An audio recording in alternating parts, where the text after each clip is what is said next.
Saudara-saudari di dalam Tuhan Yesus Kristus yang saya kasihi, selamat petang. Mari kita membuka kitab suci kita dari Perjanjian Lama, dari kitab Mazmur nomor 110. Kita akan membaca dengan bertanggapan keseluruhan Mazmur ini. 3 ayat terakhir kita akan membacanya bersama-sama. Mazmur 110. Penobatan Raja Imam. Kita mulai 3, 2, 1.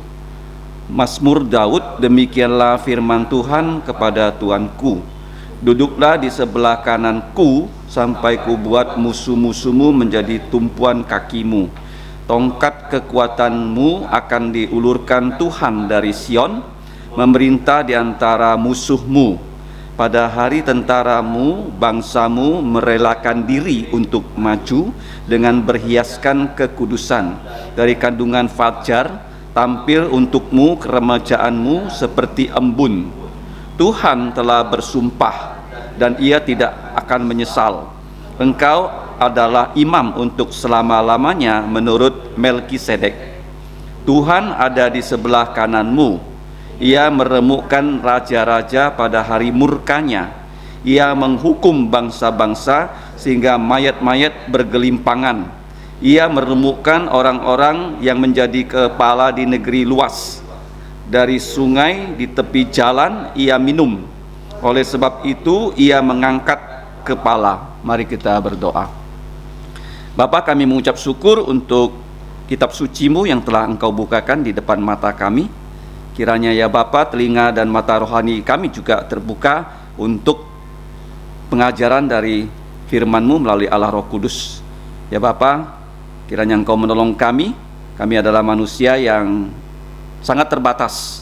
Kiranya Engkau juga mengampuni dosa kami, dan dengan darah Yesus hapus semua pelanggaran kami.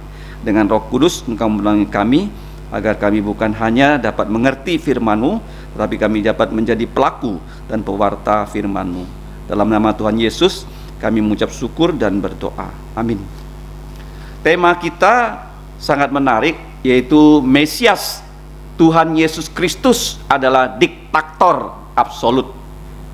Di muka bumi ini, setiap kita mendengarkan kata diktator, itu pasti konotasinya negatif, ya, karena diktator.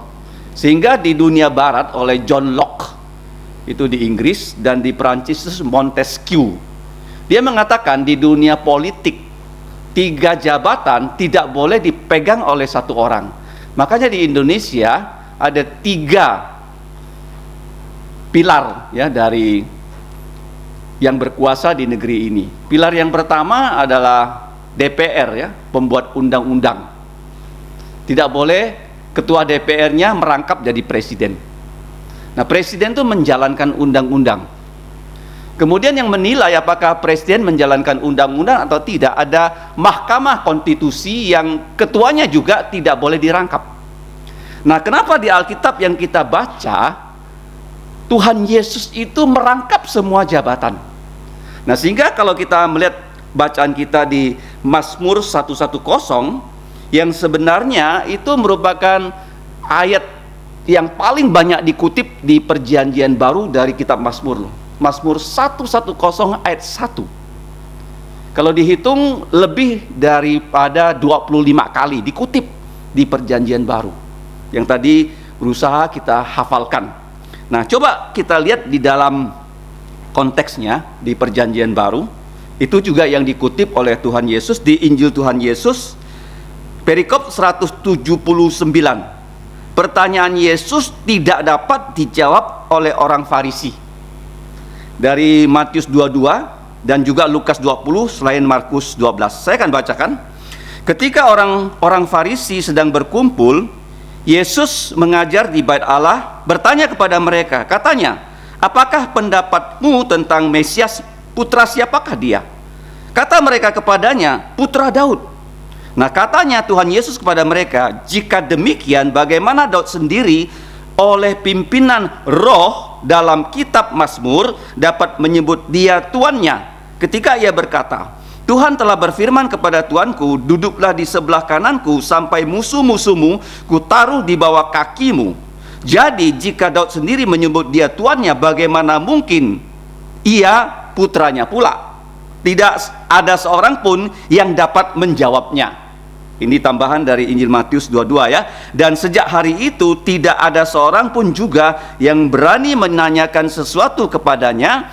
Kemudian ditutup ya oleh Markus 12, orang banyak yang besar jumlahnya mendengarkan dia penuh dengan minat.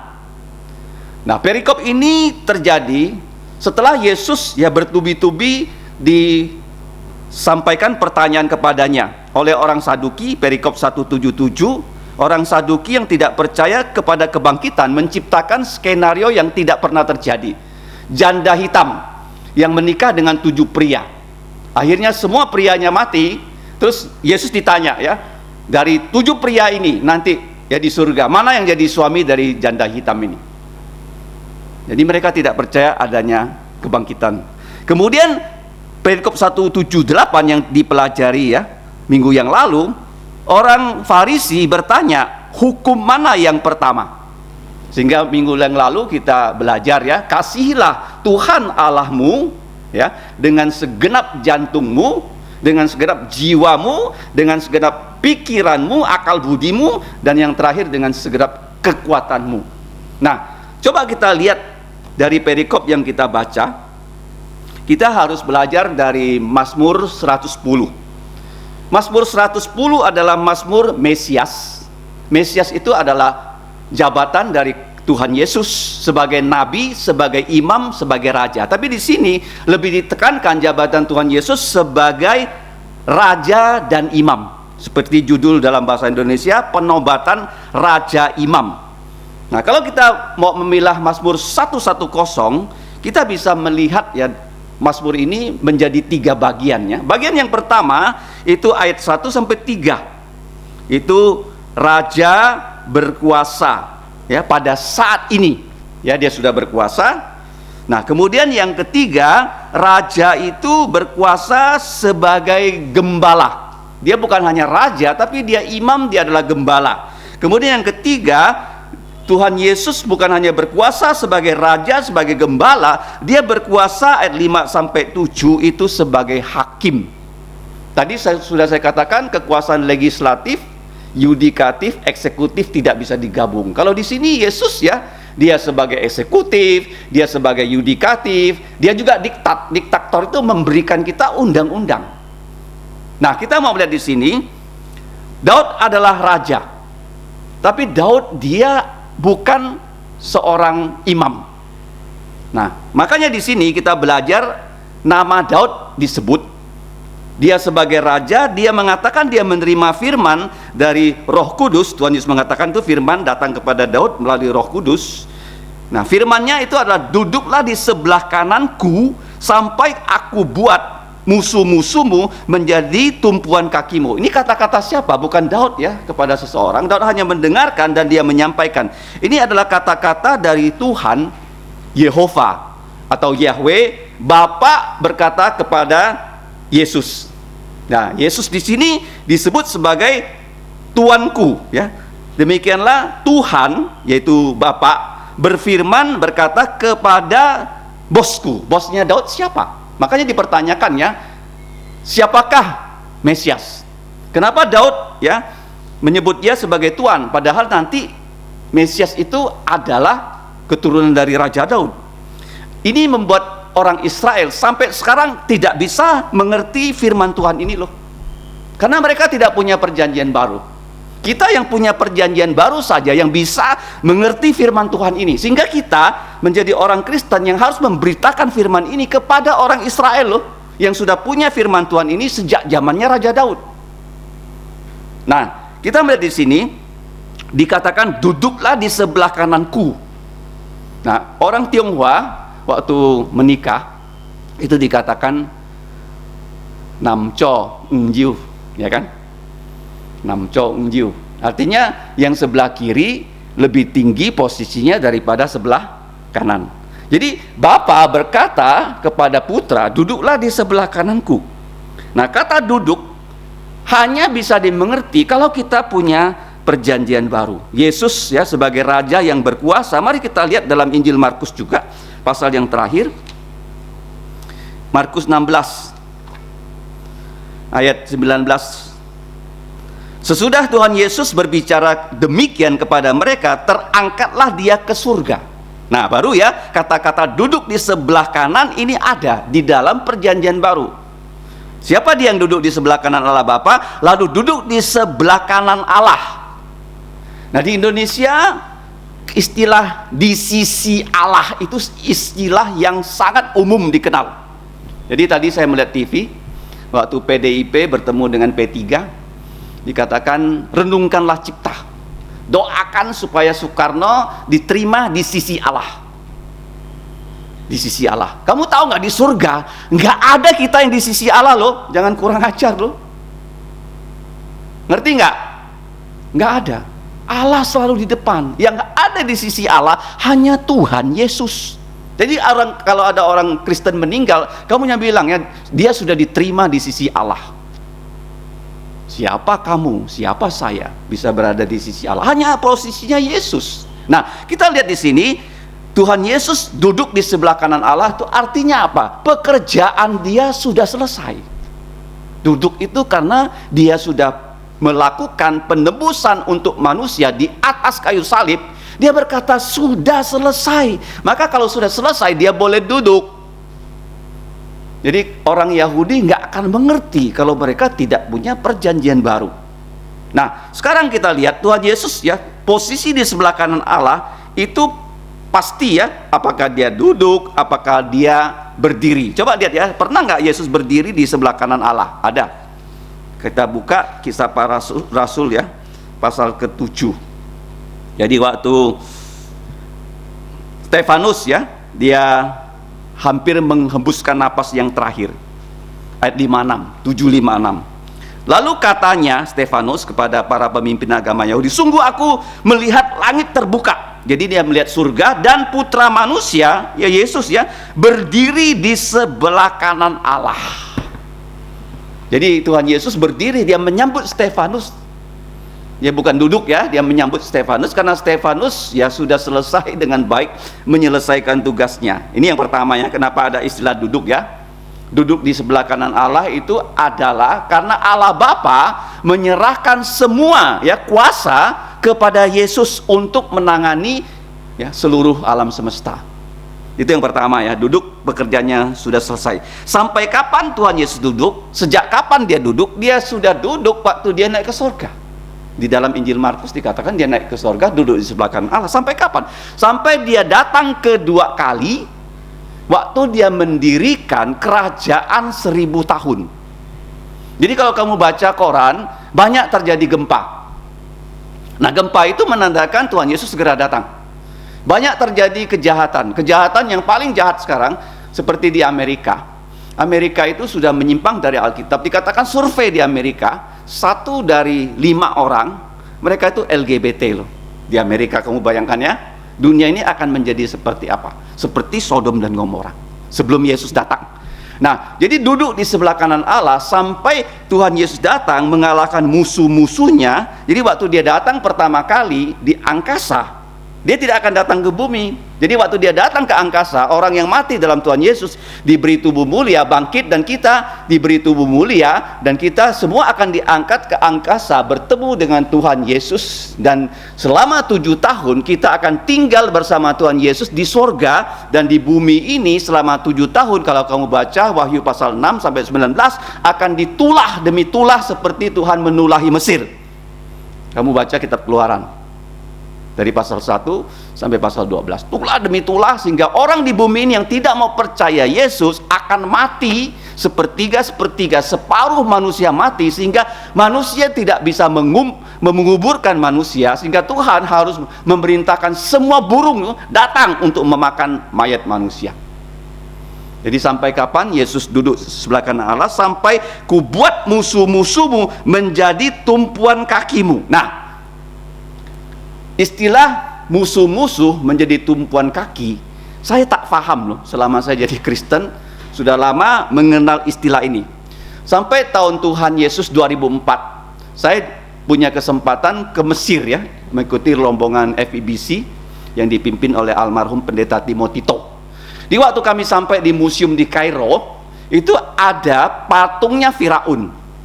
Nah, patung Raja Firaun itu dijelaskan oleh guide. Dia mengatakan, kamu lihat ya, patung Raja Firaun dia bukan berdiri loh, karena mumi kan, dia itu berbaring. Karena berbaring, kelihatan sepatunya.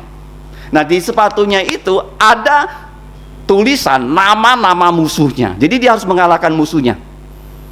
Nah, sekarang kita lihat ya, waktu Raja Daud sebelum dia mati, dia berpesan kepada Salomo, saya akan segera mati, dan kamu lihat ya, waktu saya memerintah sebagai raja, si A, si B, si C itu musuh-musuh saya. Kamu tangani mereka satu persatu. Nah, sekarang musuh-musuh yang Tuhan Yesus akan taklukkan itu nanti siapa? Nah, dijelaskan dalam ayat yang kedua, tongkat kekuatanmu akan diulurkan Tuhan dari Sion, memerintah di antara musuhmu. Nah, sekarang pertanyaannya, sudah belum Yesus memerintah? Jawabannya sudah, tapi belum full. Belum full. Dia memerintah di mana? Dia memerintah di dalam gerejanya. Dia sudah loh memerintah dalam diri orang Kristen yang sudah percaya Yesus. Apa buktinya? Yesus punya pemerintahan. Gereja adalah bukti Yesus punya pemerintahan. Di mana pada hari Minggu untuk mengingat kebangkitan Yesus dan merayakannya, orang Kristen datang ke gereja untuk berkebaktian. Nah, kita lihat di sini, Yesus sudah memerintah, sudah, tapi belum secara full. Nah, bagaimana caranya kita melihat Yesus memerintah? Jadi dunia ini ya, dari kitab Kejadian pasal 3 ya, sampai Wahyu pasal-pasal yang terakhir, selalu ada pertentangan antara dosa yang terjadi dalam diri manusia. Kenapa manusia berdosa? Karena di surga malaikat lebih dulu berdosa, memberontak kepada Allah sebagai musuhnya Allah, sehingga malaikat membawa manusia jatuh dalam dosa, dan manusia waktu berdosa langsung kita menjadi musuh-musuh Allah. Nah, sehingga kita lihat di sini bagaimana cara Yesus menaklukkan musuh. Cara yang pertama, dia memberikan pengampunan dosa. Sebelum kita percaya Yesus, semua kita musuh Allah. Kita anak-anak iblis. Tapi bagaimana kita bisa menjadi anak-anak Allah kalau kita sudah percaya Yesus? Kita menerima nanti ya, dalam ayat 4, Yesus itu menjadi imam, tapi sekaligus dia menjadi gembala yang baik loh. Beda dengan imam-imam yang lain, yang mati itu binatang. Mereka mati karena usia senja. Tapi Yesus dia jadi imam, dia sendiri mati untuk domba-dombanya. Nah, kita lihat di sini, Tuhan Yesus sekarang memang memerintah belum secara full. Tapi jangan kamu tidak tahu, pemerintahan di dunia ini sebenarnya siapa yang akan jadi presiden Indonesia yang ke-8, kita nggak tahu kan? Apakah Ganjar, apakah Prabowo, mungkin juga Anies gitu loh. Kita nggak tahu, tapi Tuhan Yesus tuh sebelum dunia diciptakan dia sudah tahu siapa yang akan menjadi presiden. Kenapa dia tahu? Karena dia yang mendikte siapa yang boleh jadi raja, siapa yang boleh jadi presiden. Semuanya sudah seturut dengan kehendaknya. Jadi dia sudah memerintah. Tidak ada ya pemerintahan di muka bumi ini yang dapat menjadi ya, raja, presiden, perdana menteri kalau tidak atas izinnya Tuhan Yesus. Nah, sekarang pemerintahan yang secara real itu ada dalam gereja. Nah, bagaimana kita bisa melihat pemerintahan real Yesus ada dalam gereja? Karena gereja ini kepalanya Yesus. Nah, jadi waktu kita melihat seorang misionari, seorang gembala sidang, pengabar Injil yang begitu giat melayani Tuhan, waktu dia mengirim surat kepada gereja di Tesalonika, kita buka kitab Tesalonika, pasal yang ketiga ya, ayat yang pertama, begitu gampang kita ingat ya. Dia meminta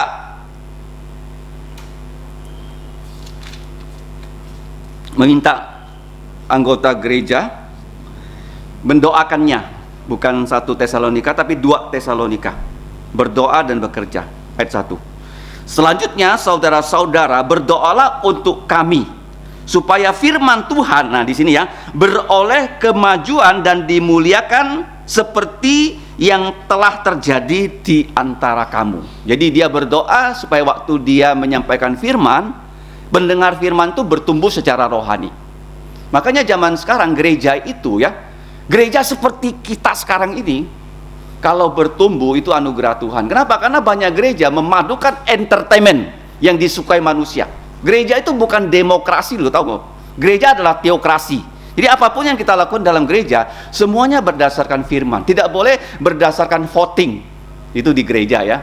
Makanya kalau kita lihat di sini, Paulus berdoa dan dia minta kepada gereja di Tesalonika, doakan supaya waktu saya menyampaikan firman, firman mengalami kemajuan. Apa buktinya firman mengalami kemajuan? Yaitu waktu kita belajar firman Tuhan, kita bertumbuh. Nah, saya punya angan-angan ya, kalau memungkinkan gereja kita itu punya bukan hanya bangku, tapi ada juga meja, sehingga yang mendengarkan firman ya bisa mencatatnya, bukan hanya mendengar terus hilang gitu loh ya. Jadi seperti suasana orang kuliah atau sekolah. Jadi ada sesuatu yang bersifat lebih permanen ya daripada mendengar dan melupakannya. Ya kalau itu bisa dirancang ya alangkah baiknya ya, karena belum ada gereja yang punya ya tempat kebaktian ya, bukan hanya duduk ya, tapi ada tempat orang bisa menulis, mencatat. Ya karena apa yang kita tulis itu lebih dapat kita ingat. Nah, kita lihat di sini musuh ya Tuhan Yesus itu banyak. Dan bahkan di sini diuraikan di ayat ketiga, pada hari tentaramu bahkan bangsamu merelakan diri untuk maju dengan berhiasan kekudusan. Siapa sih bangsa Tuhan Yesus? Bangsa Tuhan Yesus itu adalah orang Yahudi. Nah, orang Yahudi sampai sekarang mayoritas mereka menjadi musuh Yesus karena mereka tidak percaya Yesus adalah Mesias. Nah, Mesias itu dia adalah nabi, dia adalah imam, dia adalah raja. Tapi di sini hanya dijelaskan tentang Yesus sebagai raja dan imam. Nah, kenapa sampai bangsa Israel menjadi rela? Sekarang mereka tidak rela. Ya, mereka banyak yang tidak percaya pada Tuhan Yesus. Orang Israel tetap ya dalam iman mereka sesuai perjanjian lama, mereka tidak punya perjanjian baru. Nah, sehingga mereka itu nggak tahu ya, waktu Yesus tanya pada mereka, bagaimana mungkin ya Daud itu berkata kepada Mesias sebagai tuannya, sedangkan di kitab suci dikatakan Daud akan punya keturunan ya, coba kita baca yang menjadi Mesias dalam 2 Samuel pasal 7 ayat 13. Itu yang dimengerti oleh orang-orang Farisi, sehingga mereka menjawab ya, Mesias itu adalah putra Daud. Ayat 13. Dialah yang akan mendirikan rumah untuk namaku, dan aku akan mengokohkan tahta kerajaannya, tahta kerajaan Mesias untuk selama-lamanya. Nah, jadi orang Yahudi dia tidak punya Injil Matius, Markus, Lukas, dan Yohanes. Sehingga dia nggak tahu silsilah Yesus di Injil Matius pasal 1, di Injil Lukas pasal 3. Bahwa Tuhan Yesus dari Injil Matius itu lahir dari Raja Daud yang dari garis para raja. Jadi Daud punya putra Salomo, Salomo punya banyak keturunan yang jadi Raja Yehuda. Akhirnya ya punya keturunan yang bernama Yusuf. Nah, Yusuf jadi bapak angkatnya Yesus. Itu Injil Matius pasal 1. Nah, sedangkan Injil Markus pasal 3, karena orang Yahudi nggak percaya kitab suci perjanjian baru, jadi mereka nggak bisa jawab kenapa Mesias itu putranya Daud. Itu yang menjadi bagaimana suatu blank point untuk orang Israel. Dia sampai sekarang mereka nggak bisa jawab. Nah, kalau kita baca dalam Injil Lukas pasal 3, Daud punya putra yang bukan raja, yang bernama Nathan, terus ya punya putra lagi, sampai terakhir punya putra yang menjadi bapak mertua dari siapa? Yusuf. Dia adalah bapak dari Maria. Jadi silsilah Matius, silsilahnya Yusuf, ayah angkat Yesus. Silsilah Markus, silsilahnya Tuhan Yesus dari ibu kandungnya Maria.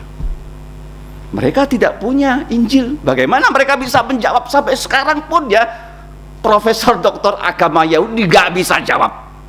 Kenapa? Mesias itu keturunan Daud, padahal Daud bilang dia bos. Nah, dia keturunan Daud secara manusia, dia lahir dari keturunan Raja Daud. Karena dia harus jadi raja seperti Raja Daud, tapi kerajaannya selama-lamanya. Sangat menarik kalau kita lihat Mazmur 110. Bukan hanya kekuasaan Tuhan Yesus itu mutlak, absolut, tapi dia kekuasaan bergabung dengan kekudusan. Ini yang gak ada dalam pemerintahan di dunia ini. Pemerintahan dunia ini begitu dia punya power, dia langsung korupsi loh. Itu manusia loh. Makanya manusia nggak boleh ya berkuasa jadi ketua DPR, presiden, ketua Mahkamah Agung atau MK. Nggak boleh gabung. Begitu dia gabung, dia langsung ya menyelewengkan kekuasaannya untuk korupsi. Jadi manusia seperti, kalau Yesus tidak, kenapa? Karena dia boleh menjadi diktator absolut karena dia kudus. Tidak ada satu dosa pun dalam diri Yesus, sehingga apapun yang dia lakukan adalah untuk kemuliaan Bapa dan untuk kebaikan kita anak-anaknya. Jadi Yesus ya, dia selalu berpikir untuk kebaikan kita loh. Walaupun kita tidak berpikir untuk kebaikan kita sendiri, apalagi gerejanya, yang Yesus punya rencana yang indah terhadap gerejanya. Sehingga kita harus ya melaksanakan rencana Yesus. Jadi di sini kuasanya Yesus itu menyatu dengan kekudusannya. Bahkan dikatakan di sini dari kandungan fajar. Nah, fajar itu selalu ya, kalau matahari terbit itu semakin lama cahayanya semakin kuat. Artinya ya, kekuasaan Yesus tidak pernah surut. Kemarin sama, hari ini sama, selama-lamanya sama. Bahkan disebut tampil ya, untukmu keramajaanmu seperti embun. Jadi kalau seorang pemimpin, saya lihat ya, di gereja sekalipun, kalau dia masih muda, 60 tahun, ya dia masih bisa berkhotbah dengan suara yang normal. 70 tahun masih. Tapi kalau orang sudah umur 80 tahun, ya contohnya di Amerika ada pengkhotbah yang begitu banyak khotbahnya direkam dan ditulis, itu adalah John MacArthur. Lebih dari 3.000 khotbahnya ada di internet bebas. Sekarang dia umur 80 lebih. Coba kamu dengar suaranya, menjusut tuh. Saya juga belajar dari pendeta Timotito. Jadi waktu saya datang dia masih ya belum begitu tua, 80 lebih. Tapi setelah saya hampir lulus 2005, dia sudah sangat tua. Berkhotbah saja sudah susah. Dr. To juga. Kamu lihat Dr. To khotbahnya yang terakhir sebagai pendeta, umur 90 tahun mungkin ya waktu itu, di gerejanya pendeta Ekwi. Susah dia berkhotbah karena sudah tua. Inilah manusia ya, ada keterbatasannya ya. 60, 70 masih oke, 80 sudah parah ya kekuatannya. Nah, tapi Yesus di sini dikatakan dia punya ya kekuatan seperti fajar yang selalu cerah, remaja seperti embun ya. Kenapa remaja? Karena embun itu selalu turun di pagi hari ya, tidak pernah embun tidak turun. Nah, itu yang pertama ya. Tuhan Yesus berkuasa sebagai raja. Ya, sebagai raja yang mengalahkan musuh-musuhnya setelah dia mati di salib. Dia bangkit dari kematian, baru dia umumkan ya kekuasaannya itu mutlak absolut dalam Matius pasal 28. Mari kita baca amanat agung yang sudah kita kenal. Jadi bukan kita tunggu ya Yesus berkuasa, sekarang dia sudah berkuasa ya. Tapi dia berkuasa secara mutlak, terutama dalam gerejanya. Ayat 18, Yesus mendekati mereka dan berkata, kepadaku telah diberikan segala kuasa di sorga dan di bumi. Karena itu pergilah dan jadikanlah semua bangsa muridku, dan baptislah mereka dalam nama Bapa dan Putra dan Roh Kudus, dan ajarlah mereka melakukan segala sesuatu yang telah kuperintahkan kepadamu, dan ketahuilah aku menyertai kamu senantiasa sampai akhir zaman. Amin. Jadi waktu Yesus sudah bangkit dari kematian, kuasa maut ya dalam diri Yesus loh, bukan dalam diri kita loh, sudah Yesus kalahkan. Tapi nanti ya waktu Yesus datang kedua kali, dia mengalahkan maut untuk kita semua. Karena di sorga Adam itu masih dikatakan dikalahkan oleh maut, karena Adam tidak punya tubuh ya. Sampai Petrus juga, Paulus, semua belum punya tubuh, hanya Yesus yang punya tubuh mulia di surga. Kapan dia mengalahkan maut, musuh terakhir manusia? Waktu dia datang kedua kali. Dia memberikan kita ya tubuh yang mulia. Jadi kalau sekarang Yesus datang, maut itu nggak pernah singgah di tubuh kita loh. Kita langsung diberi tubuh mulia. Kalau ditanya gimana ya rasanya mati, nggak tahu. Nggak tahu. Paham nggak? Kenapa Maut itu musuh yang terakhir dikalahkan Yesus. Nah, kalau kita lihat di sini dikatakan bahwa Yesus ya menjadi raja yang sudah mengalahkan musuhnya dengan kata kunci duduk di sebelah kanan sampai musuh-musuhnya menjadi tumpuan kakinya. Memang raja, setiap musuhnya harus ditulis nama-namanya di telapak kakinya. Ya kan? Itu yang pertama ya. Yesus diktator absolut karena dia raja yang berkuasa atas segala sesuatu. Yang kedua, Yesus Mesias, dia bukan hanya ya berkuasa sebagai raja, dia juga sebagai imam yang dalam pengertian perjanjian baru adalah gembala. Nah, gembala di sini bukan seperti peraturan Harun. Harun putra-putranya menjadi imam. Imam itu adalah menjadi perantara ya antara Allah dan manusia, itu imamnya. Yesus juga menjadi perantara. Kapan dia menjadi perantara? Waktu dia mati di atas kayu salib. Kamu tahu nggak, waktu dia mati di atas kayu salib, dia berdoa loh untuk kita loh. Doanya itu seperti dia berdoa kepada penyambun yang minta sama dia, Tuhan Yesus, kalau engkau datang sebagai raja, ingat akan aku. Jadi waktu Yesus disalib, dia adalah imam, gembala yang memberikan nyawa untuk dombanya, tapi di atas ya salibnya ditulis Yesus orang Nazaret, raja orang Yahudi, dalam 3 bahasa. Ada bahasa Ibrani, ada bahasa Roma, ada bahasa Yunani, ditulis di situ. Jadi dia adalah raja yang menjadi imam yang mati untuk dosa kita. Apa doanya untuk kita? Seperti penyamun itu bilang, ingat akan aku kalau engkau datang sebagai raja. Yesus bilang ya, pada hari ini juga engkau bersama-sama aku di Firdaus. Dia katakan kepada kita loh waktu kita percaya Yesus ya, engkau kalau meninggalkan dunia ini, engkau pasti ke sorga. Nggak ada istilah mudah-mudahan. Makanya jangan menggunakan kata ibadah ya. Ibadah itu dimengertikan begini loh, dia melakukan ibadah A, ibadah B, ibadah C, ya kan, dengan pengharapan dengan ibadah A, B, dan C dia bisa masuk surga. Itu istilah ibadah. Nah, ibadah itu dalam bahasa aslinya itu kesalehan. Kesalehan itu apa sih? Ya, kita bukan kebaktian ini ibadah, bukan. Kebaktian itu meeting, ya bertemu. Waktu orang Kristen disuruh bertemu, kalau ada 2-3 orang bertemu dalam nama Yesus, Yesus hadir di sini. Nah, kesalehan yang dipelajari di gereja, matematika rohani, dalam bahasa aslinya tuh Eusebes, adalah karakter Kristus tuh yang diberikan pada kita. Hanya 3 karakter yang tidak dia kasih pada kita, yaitu apa? Dia tidak kasih kita maha tahu, maha hadir, maha kuasa. 3 tuh dia nggak pernah kasih, karena itu karakter Allah. Yang lain kasih, dia kasih. Sabar dia kasih, ya, murah jantung dia kasih. Semua karakter itu Tuhan Yesus berikan pada kita, sehingga kita menjadi orang yang beribadah. Beribadah itu seluruh hidup loh. Nanti kalau dibilang ya, ibadahnya jam berapa? Ibadah nggak ada jamnya. Selama kita menjadi orang Kristen, kita terus beribadah, bukan untuk masuk surga seperti pengertian orang ibadah A, ibadah C, ibadah D, ibadah di jumlah semua. Nah, mudah-mudahan saya diterima di sisinya Allah. Enggak, ibadah nggak ada jamnya. Makanya gereja karismatik menggantikan kata kebaktian dengan ibadah. Ini meeting kebaktian. Kita bertemu untuk menyembah Tuhan. Jadi di sini ada delegasi kedua dari Bapa kepada Tuhan Yesus. Delegasi pertama, segala kuasa diberikan pada Yesus. Delegasi yang kedua, supaya dia bisa mengalahkan musuhnya, dia harus menjadi imam untuk selama-lamanya menurut aturan Melkisedek. Nah, imam sesuai peraturan Harun itu mereka tidak jadi imam lagi waktu mereka mati. Nah, ini juga ayat yang paling banyak dikutip di kitab Ibrani. Kalau kamu baca ya Ibrani dari pasal 5, 6, 7 ya sampai 10, itu dikatakan Yesus sebagai imam menurut peraturan Melkisedek. Kenapa Melkisedek? Karena Yesus dia sebagai orang Yahudi, orang keturunan Yehuda, suku Yehuda seperti Raja Daud, dia nggak bisa jadi imam loh. Nggak boleh. Jadi bagaimana dia mau jadi imam?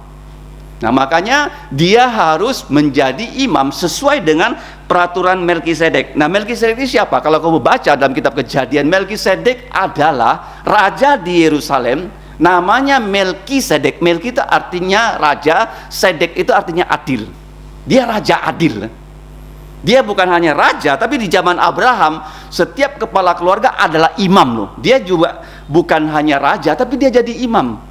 Abraham adalah nabi, Abraham adalah imam, tapi dia bukan raja. Ingat ya. Daud adalah nabi, Daud adalah raja, dia bukan imam. Musa adalah nabi, Musa adalah imam, Musa bukan raja. Jadi tidak ada orang yang merangkap ya nabi, imam, raja, hanya Yesus. Jadi waktu dia merangkap nabi ya itu seperti Musa, imam seperti Melkisedek, kalau raja seperti Raja Daud. Makanya kamu lihat di sini tongkat kerajaannya itu diulurkan dari Sion. Sion loh, kenapa Sion? Sion itu Yerusalem. Di Yerusalem lah gereja Yesus Kristus pertama berdiri. Nah kalau sekarang kita mau ya melihat kekuasaan Yesus seperti apa, yaitu gerejanya dari Yerusalem berdiri sampai ke ujung bumi. Kalau kamu mengatakan Yesus berkuasa di Indonesia, apa buktinya? Di Indonesia gereja-gereja Yesus rajin mengabarkan Injil dan banyak orang percaya, banyak gereja berdiri. Itulah tanda kuasanya Yesus, karena Yesus mengatakan, aku akan mendirikan gerejaku di atas bukit batu karang ini dan tidak ya ada orang bisa merusaknya, bahkan maut pun tidak berkuasa atas gereja Tuhan Yesus. Jadi tadi saya katakan ya, kuasaan Yesus itu memang diterima dari Bapa, tapi kuasanya itu sudah diserahkan pada kita loh. Maka dikatakan pergilah kamu. Nah, sangat disayangkan zaman sekarang banyak orang tidak lagi pergi mengabarkan Injil. Ya kan? Mereka hanya memberitakan firman ya kepada orang-orang tertentu. Tapi Yesus kalau kita lihat sejak dia melayani sampai dia mati, sampai dia bangkit dari kematian, dia tetap mengabarkan Injil loh. Waktu dia mati, penyamun di sebelahnya percaya. Sebelum dia naik ke surga, dia mengunjungi Yakobus, saudara tirinya, dan adik-adiknya, semua percaya. Sebelumnya adik-adiknya nggak percaya dia. Artinya Yesus ya, dia mengatakan kuasanya nyata kalau Injil diberitakan dan Tuhan Yesus dipercayai. Karena Roma pasal 1 dikatakan kita tidak malu akan Injil, karena Injil adalah kekuasaan Allah untuk menyelamatkan orang berdosa. Jadi di sini Yesus ya kuasanya sebagai imam ataupun sebagai gembala yang mati untuk dosa-dosa kita. Sebagai imam dia berdoa untuk kita.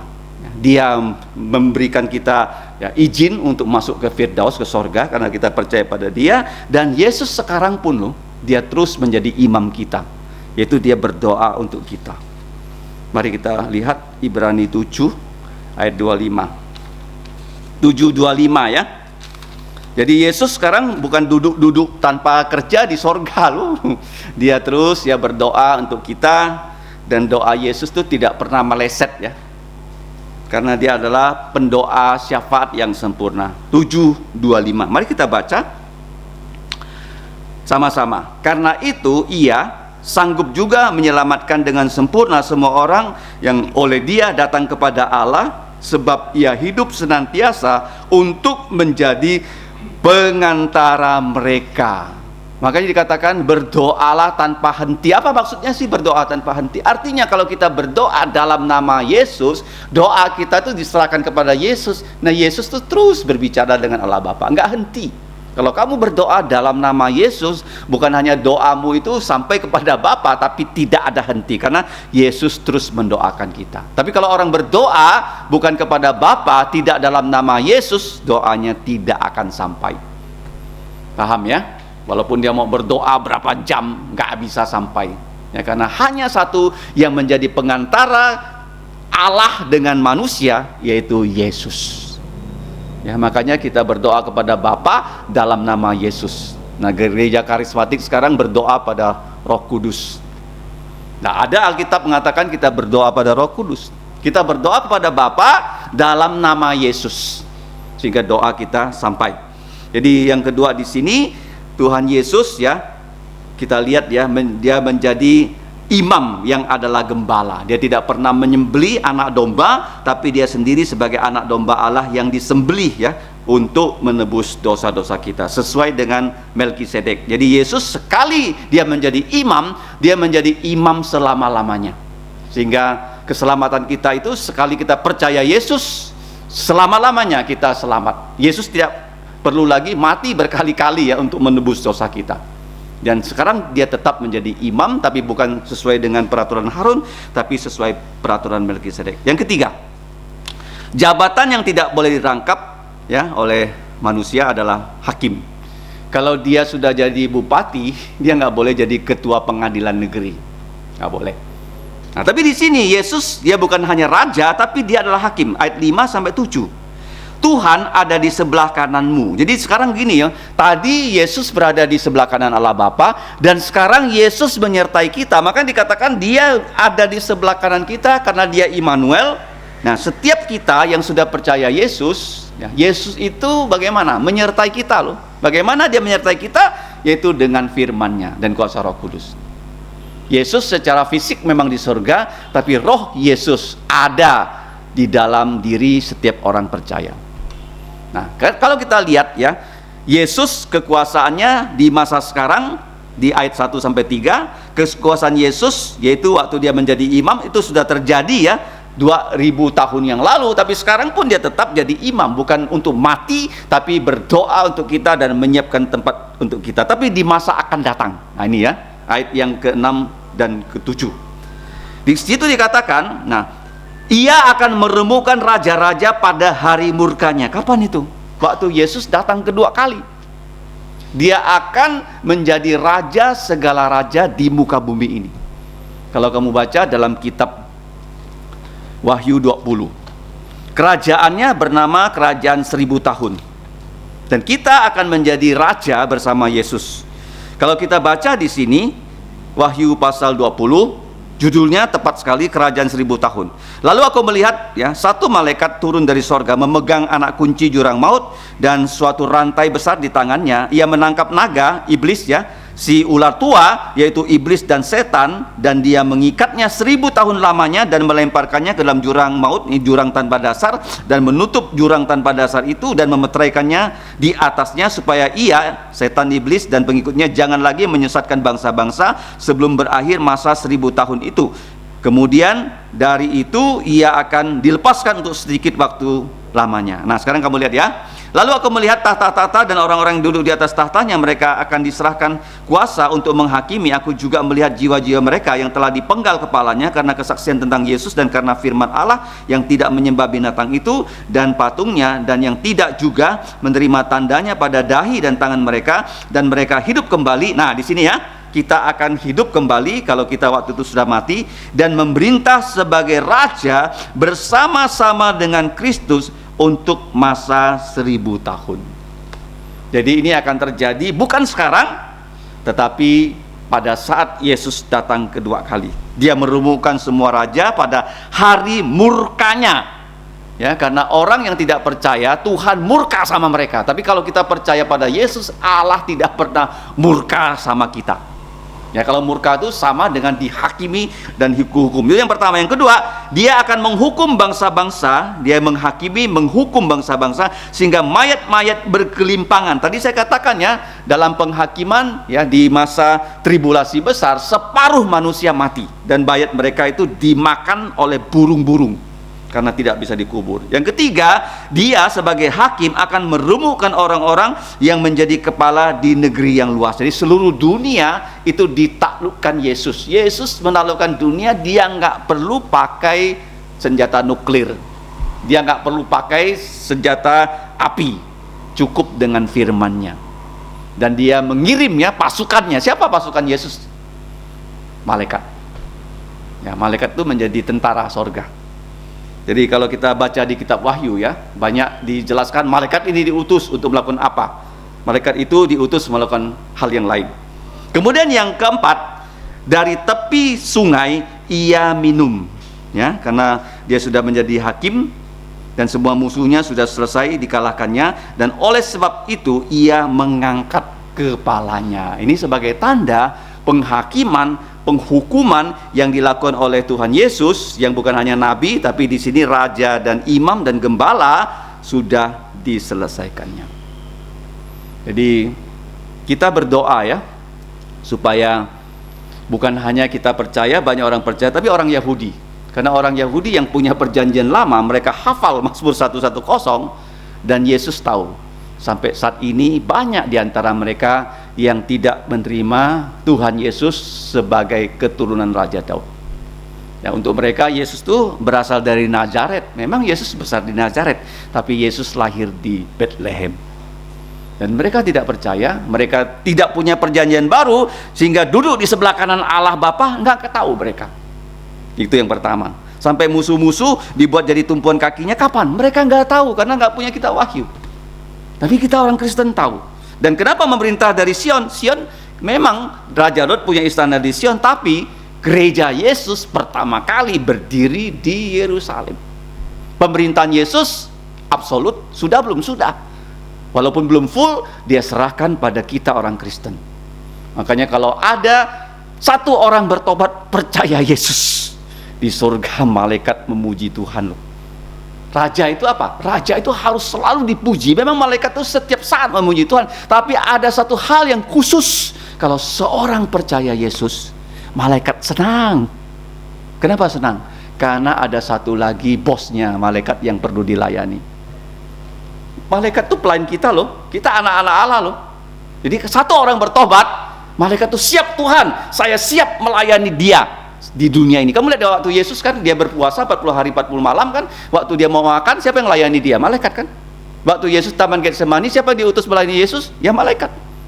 Ada malaikat yang diutus melayani kita, kita nggak tahu loh. Jadi malaikat, wah sudah satu ya, orang percaya Yesus karena dia bertobat, sehingga malaikat senang. Jadi kuasa itu ada di mana? Bukan di pemerintahan Indonesia atau Amerika, di tangan kita kuasanya Yesus. Tapi apakah kita mengabarkan Injil sehingga orang mengerti apa maksudnya duduk di sebelah kanan Allah, sampai kubuat musuh-musuhmu menjadi tumpuan kakimu. Nah, bagaimana Yesus ya, dia melaksanakan kediktatorannya sebagai yang absolut, bukan hanya sebagai kerajaannya yang absolut, tapi sebagai ya, posisinya sebagai imam. Ya, dia sekali saja menjadi imam, selama-lamanya dia menjadi imam. Kalau zaman dahulu Harun menjadi imam, dia mati nggak boleh lagi digantikan oleh putra-putranya menjadi imam. Kemudian yang terakhir yaitu Yesus pada masa depan, bukan sekarang ya, dia akan datang sebagai hakim yang absolut. Ini akan terjadi, sekarang belum terjadi. Tapi yang sekarang sedang terjadi yaitu kita berdoa, kita memberitakan firman, orang mengerti firman, dan kita memberitakan Injil, orang percaya Yesus. Itulah bukti Tuhan Yesus adalah Raja yang berkuasa sepenuhnya secara absolut sebagai Raja, sebagai Imam, dan sebagai Nabi. Dia adalah bukan hanya memberikan kita hukum, dia menjalankan hukum, dia mengadili sesuai dengan hukumnya. Jadi tiga jabatan, ya baik itu eksekutif, yudikatif, legislatif, itu ada di tangan Yesus. Yesus bisa seperti itu. Kita bagaimana? Kita bisa jadi pelaksana kekuasaan Yesus, dan kita bisa menjadi hakim. Kita nggak membuat undang-undang ya, undang-undang sudah ada di tangan kita ini. Kalau kita mau menjadi orang Kristen yang baik, belajar firman Tuhan baik-baik ya, sehingga kita bisa menjadi orang yang memuliakan namanya ya. Tidak seperti orang Farisi ditanya kenapa Daud itu menyebut Mesias sebagai tuannya, padahal dia adalah keturunan dari Raja Daud. Mereka sampai sekarang nggak ngerti. Kita yang mengerti, karena kita bersyukur kita punya perjanjian baru. Mari kita berdoa. Bapa, kami mengucap syukur untuk putramu Tuhan Yesus yang sudah Engkau tetapkan sebagai Raja dan juga sekaligus Gembala Imam kami menurut peraturan Melkisedek. Kami mengucap syukur ya Bapa, Tuhan Yesus sudah menyelesaikan tugasnya. Bahkan ia sudah duduk di sebelah kanan Engkau, di mana pekerjaannya sudah Engkau terima, sehingga ya Bapa, dia mendelegasikan tugas-tugasnya di muka bumi ini kepada para rasul dan kepada orang-orang percaya di segala zaman. Ya Bapa, berikan kami kekuatan untuk melaksanakan tugas Tuhan Yesus di muka bumi ini seperti yang telah setia dilakukan oleh para rasul. Ampunilah dosa kami karena kami sering lalai untuk melakukan tugas-tugas-Mu. Ya Bapa, kami serahkan hidup kami ke dalam tangan-Mu. Pimpinlah kami supaya kami bisa memuliakan nama-Mu seperti Tuhan Yesus. Dan kami berharap Tuhan Yesus segera datang menjadi hakim yang menghukum orang-orang yang tidak mau percaya kepadanya. Demikianlah doa kami Bapa, dalam nama Tuhan Yesus kami mengucap syukur dan berdoa. Amin. Mari kita berdiri. Pujian kita yang terakhir nomor 179. Kini ku milik Yesus. 179.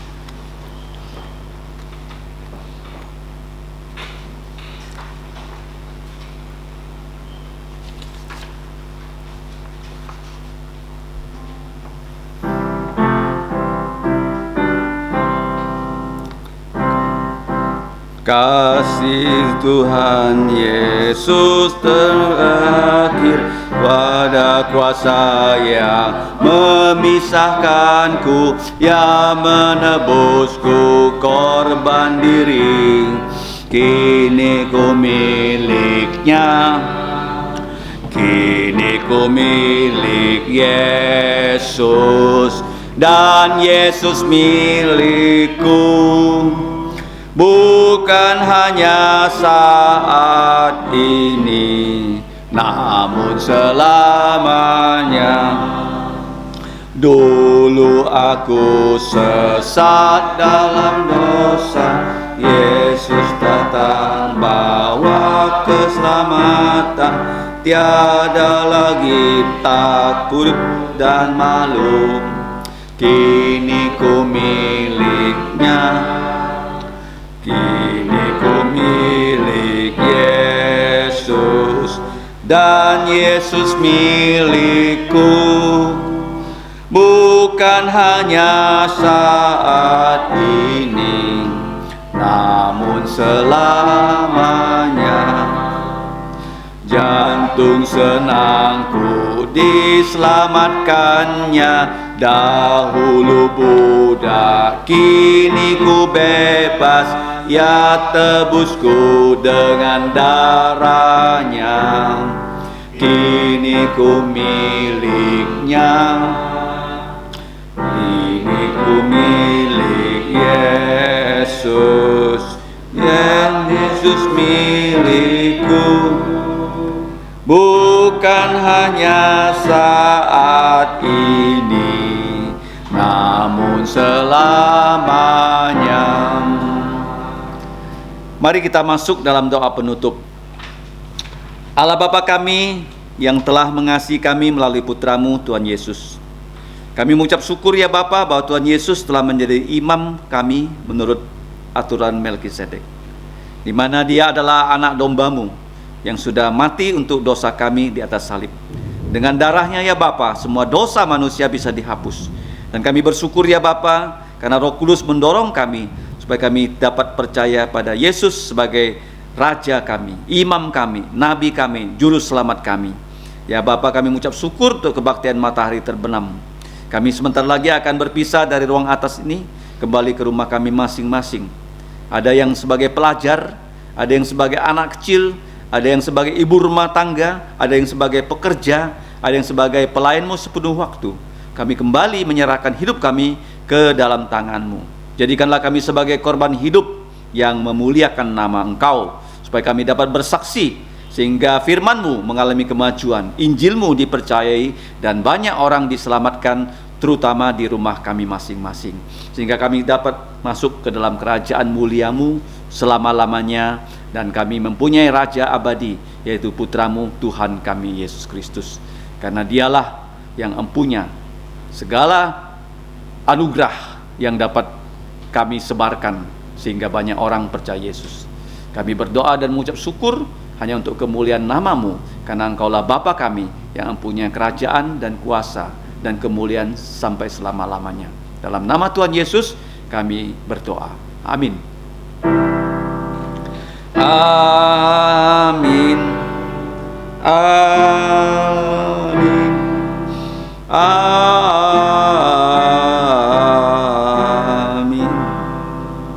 Amin. Silakan duduk, doa teduh.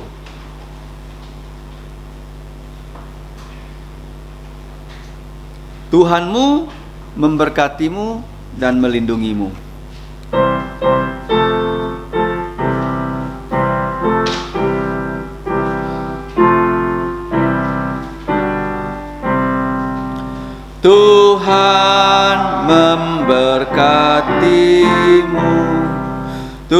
Tuhan.